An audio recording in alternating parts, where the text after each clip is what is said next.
వరదల్లో నష్టపోయిన ప్రతి కుటుంబాన్ని ప్రభుత్వం ఆదుకుంటుందని, పంటలు నష్టపోయిన వాటికి పరిహారం అందిస్తామని ఖమ్మం జిల్లా కలెక్టర్ మజ్నూ ఖాన్ చెప్పారు. కాలువలు, చెరువులు, కుంటలు తెగిపోయిన చోట యుద్ధ ప్రాతిపదికన పనులు చేపడుతున్నామని, ప్రజలు అధైర్యపడవద్దని, తక్షణ సహాయాన్ని వెంటనే అందజేస్తామని కలెక్టర్ పేర్కొన్నారు. ఖమ్మంలో అధికారులతో సమన్వయ సమావేశాన్ని కలెక్టర్ నిర్వహించారు. దీనిపై మరింత సమాచారం మా ప్రతినిధి చిరారవి అందిస్తారు. భారీ వర్షాలకు ఖమ్మం మున్నేరు ప్రాంతం, ఖమ్మం జిల్లాలో ఉన్నటువంటి ప్రాంతాలు మొత్తం కూడా జలమయ్యాయి. ప్రజలు మొత్తం కూడా అనేక ప్రాంతాల్లో రోడ్డున పడ్డ పరిస్థితి ఉంది. ఈ నేపథ్యంలో ఖమ్మం జిల్లాలో ఏదైతే వరద ముప్పు ప్రాంతాల్లో జరుగుతున్నట్టు తక్షణ చర్యలు ఎలా ఉన్నాయి, దానికి సంబంధించినటువంటి వివరాలు ఏంటి అనేటువంటి విషయాల మీద ఖమ్మం జిల్లా కలెక్టర్ ముజ్మిల్ ఖాన్ ఉన్నారు. వారిని అడిగి మరిన్ని విషయాలు తెలుసుకున్నాయి. సార్ చెప్పండి, ఖమ్మం జిల్లా వ్యాప్తంగా మొత్తంగా ఏదైతే ఈ జరిగినటువంటి ఏదైతే వరదల ముప్పు ప్రాంతాలు ఎక్కడెక్కడ ఎక్కువ నష్టం జరిగింది, ఎంత ప్రజలకు నష్టం జరిగింది? మొట్టమొదటిగానే అండి, 100 సంవత్సరాలు రాని వరద వచ్చినా ఇంత తొందరగా ఈ జిల్లాని రికవరీ చేసినందుకు ప్రజలకి, నేను అధికారులకి, అనధికారులకి అందరికీ నా ప్రత్యేకంగా ధన్యవాదం కూడా చెప్తున్నాను. ఇంత అద్భుతంగా కలిసి పనిచేశారు, బలపరిచారు ఖమ్మం జిల్లాని. ఇప్పుడు మన జిల్లాలో నిన్నటి వరకు ప్రిలిమినరీ సర్వే పూర్తయిందండి. దాదాపు ఒక 15,000 పైన మనకి ఇళ్ళు ఉన్నాయి పార్షియలీ డ్యామేజ్ కింద. కొన్ని 100 తక్కువ కన్నా ఇళ్ళు మొత్తమే పోయిన ఇళ్ళు ఉన్నాయి. దీంతో సహానే దాదాపు ఒక 30 నుంచి 40 వేల ఎకరాలు మనకి అగ్రికల్చర్ డ్యామేజ్ కింద నమోదయ్యాయి. మన మిగతా డ్యామేజ్ కూడా నమోదు చేసుకున్నాం. గొర్రెలు, బర్రెలు, ఆవులు, పౌల్ట్రీ, బర్డ్స్ అయిపోయినవి.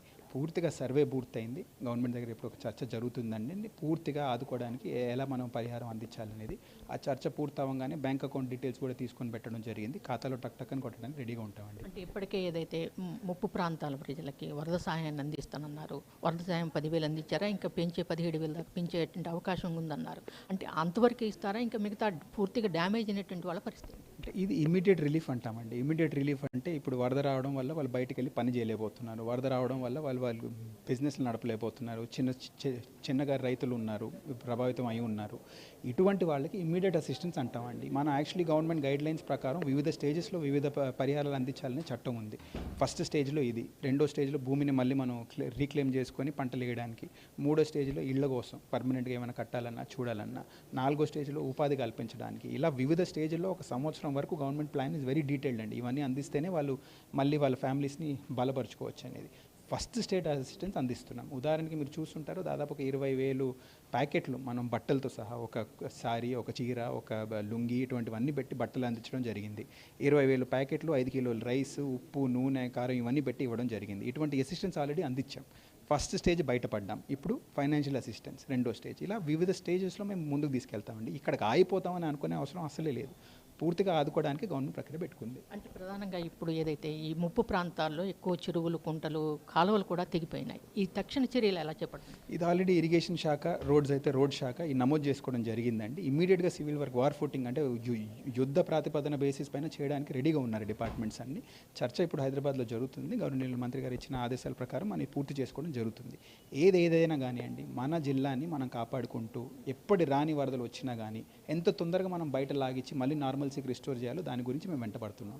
అంటే ప్రధానంగా ఇప్పుడు మీరు ఒక ఖమ్మం జిల్లాకి ఎన్నడూ రాని ఒక 25 సంవత్సరాల కాలంలో ఎన్నడూ రాని ఇంత విపత్తుని మీరు దగ్గరుండి అర్ధరాత్రి పూట కూడా ఏదైతే దగ్గరుండి మొత్తం కూడా చర్యలు చేపట్టిన జిల్లాలో ఉన్నటువంటి అధికారులు కూడా మిగతా వాళ్ళగా మీతో సమన్వయం చేశారు. అంటే ఇంకా చేయాల్సింది ఏముందని బాగా? నేను వాస్తవంగా చేసింది తక్కువ అండి. మా అధికారులు, మా ప్రజలు చేసిన దానికి ముందు నేను చేసింది ఒక 2% కూడా ఉండదు. మా వాళ్ళని కాపాడుకోవాలనేది మా బాధ్యత, మా నమ్మకం. అది మా వాళ్ళని మేము కాపాడుకోకపోతే మేము ఎందుకున్నది అనేది. ఏదైనా కానీ ఇంకా ముందు చేయాల్సిన చర్యలు కూడా చాలా ఉన్నాయండి. పూర్తి అవ్వలేదు ఇక్కడ పని. ఇంకా ప్రజలు చాలా ప్రభావితం అయి ఉన్నారు. మెల్లమెల్లగా ప్రతి కుటుంబాన్ని మేము మళ్ళీ ఆదుకోవడానికి ఏం చేయాలనేది ఆ ప్రక్రియ కూడా నడుస్తుంది. మొదటి వారాన్ని తట్టుకున్నాం. వచ్చే సమయంలో కూడా మేము వాళ్ళ అండగా ఉంటామండి.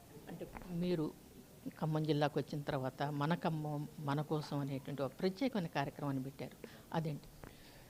ఈ ప్రజల్లో ఉన్న బలాల్ని ప్రజలకి రిటర్న్ చేస్తున్నామండి. చూసాము, ఎక్కడున్నా కానీ సివిల్ సొసైటీ ఆర్గనైజేషన్స్ ఫుడ్ క్యాంపులు పెట్టడం, బట్టలు ఇవ్వడం, వాడి తిరిగి పని చేయడం, రెస్క్యూ రిలీఫ్ ఎఫర్ట్లో రాత్రి నాతో వచ్చి బయట లాగడం, మా ఎంసీ గారితో వెళ్ళడం చూసి ఈ జిల్లా బలాన్ని అర్థం చేసుకున్న తర్వాత ఈ పండగ సమయంలో ఆపద వచ్చింది కదా, నవ్వాల్సిన సమయంలో బాధగా ఉన్నారు కదా అని గమనించి మా వాళ్ళని మేము ఆదుకోవడానికి ప్రతి గణేష్ పండగ దగ్గర ఒక చిన్న ప్రయత్నం చేస్తున్నాం. నా ఖమ్మం కోసం నేమ్ అనేది ఏమైనా డొనేట్ చేయగలిగితే, ఏమైనా ఆర్థికంగా అయినా, బట్టలైనా, పుస్తకాలైనా మన ప్రజల్ని మనం ఆదుకుందాం అనే ఆలోచనతో పెట్టడం జరిగింది. ఎంత వస్తుంది, ఏం చేస్తామనే రెండో చర్చ అండి. నిరూపించాల్సింది ఏంటి, మా ఖమ్మం కోసం మేము అండగా ఉన్నాం, మా ప్రజల్ని మేము కాపాడుకుంటాం, ఇది నిరూపించడానికి పెట్టుకున్న కార్యక్రమం అండి.